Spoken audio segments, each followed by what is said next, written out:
Hello everyone, Glenn here. What I would like to do for today's video is to make a Chinese spoke shave, something similar to this. But before I begin, I want to give a shout out to a gentleman for a donation, and that person would be Jeff Gibson. Thanks very much, Jeff. So basically, I don't want to make an exact copy of this, but mimic this maybe closely and see if I can't make a usable tool. This sort of Chinese spoke shave is pretty easily found in hardware stores here, and so it utilizes a piece of suitable hardwood. Couldn't tell you exactly what this wood is, but I think it might be the same as what this is. This is the wood I use for my hammer handles, and it's a type of Asian ironwood. So it's pretty dense, so it should be suitable for this type of handle. So, and then the blade itself is just a pressure fit in holes. So, I'll take the blade out so you can see. It's just, this has been worked and then ground to the proper angle for cutting. And then the tines have been tapered and then bent. And so they fit in these holes, and because of that taper, it creates just a little bit of pressure. And then the blade meets up with a flat surface on one side, and that acts, basically to give you a flat surface to pull along, but also works sort of as a chip breaker. So and it works reasonably well. It's not the greatest spoke shave in the world. It's not, I wouldn't call this precise by any means. And sometimes when you're pulling like this way, the blade wants to come out, so I kind of use my fingers to support it. But it works reasonably well. There's no question about that. So yeah. So then the other thing other than the wood that I'll need is steel. So I'm looking through my piles of steel there, and I found this piece of D2 that I have, and the size seems pretty good for this project. The only thing is I was hoping not to use D2 because number one, it's very hard to hammer out into shape, but being that this is pretty small, it shouldn't be too tough. And another reason is that it's very hard to get an edge on it then. It's very hard to grind and to work to a very sharp edge. So those are negative points. But the good point is, if I'm using D2, or at least the one good point is, I won't have to heat treat this. Just heating this air hardening steel and then letting it cool will make it plenty hard for this purpose. So, and another thing, it's hard to get an edge, but once I do form a proper edge on this, it should hold that edge for quite a while just working wood. So yeah, we'll see how it goes. I may change the design a little bit as I'm working along here. Maybe have this wood's a little bit longer, and I might keep that, and I might make the handles keep them a little thicker. So yeah, just want to see if I can make a functioning tool, and this would definitely be something that would be very useful for me because I do use this spoke shave quite often. So let me get started, and we'll see where it goes.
So I ground the edges of these tines some so this will fit better without having to expand these holes.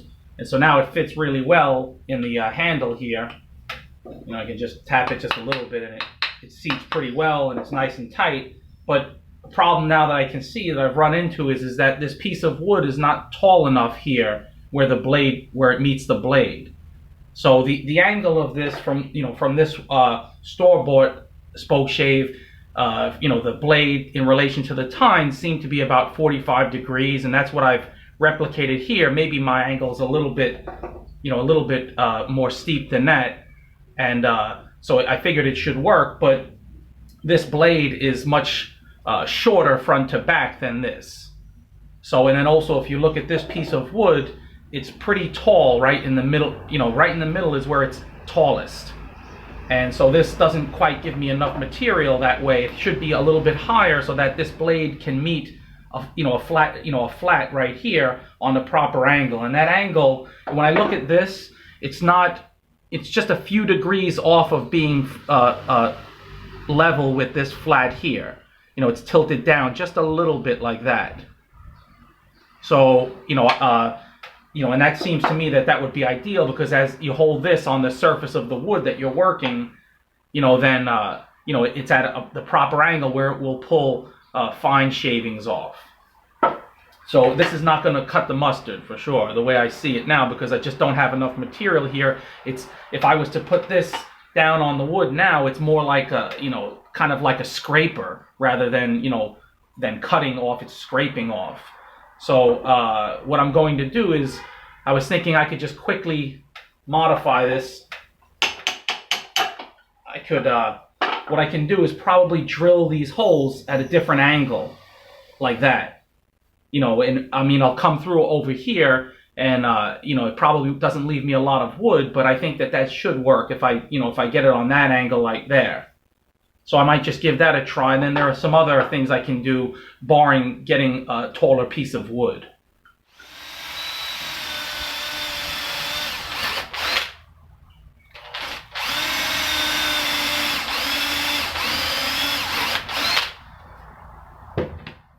Okay, so now, I've tapped that in, and it's fine now. I can see how it can meet this surface pretty well, and I haven't even flattened this off, but I do have a little room now to make a flat here if I want to. I was actually thinking probably don't even need to though, but the angle is much better. It's much more resembles what this is right now. So, but like I said, it seems like this wouldn't last too long because there's not enough material here. So, like I said, obviously I just need to get a piece that's a little bit taller here, and then I can shape the handles out. But this seems like it's going to work really well. So, like I said, this wood rests on the surface, and then you can just pull right along, and it really works well. Yeah, I'm getting nice shavings from that. So, yeah, I think this is definitely a successful tool. Just needs some tweaking on the handle, and so once that's done, this will be good to go for sure. Okay, so I found a more suitable piece of wood, and I've already drilled the holes and on the angle that I want, and this piece here leaves me enough material where this shouldn't fail. So the blade here fits in very nicely. I won't tap it all the way in because I'm going to work the handle, but that leaves me enough where this surface here can mate up pretty well with the cutting edge. So what I'll do now is I've kind of just in my idea thinking about how I want to shape this handle, so I'll take this, and off camera I'll just work this and cut some of this material away and make it more suitable for holding, and then come back and let you see the final product. Okay, so here's what I've come up with, and I think this should work just fine. So let's give it a go.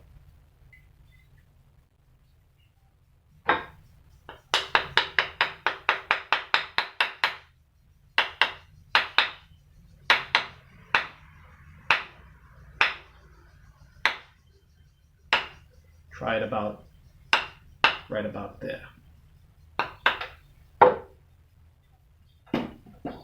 See if I can't shave some of this wood.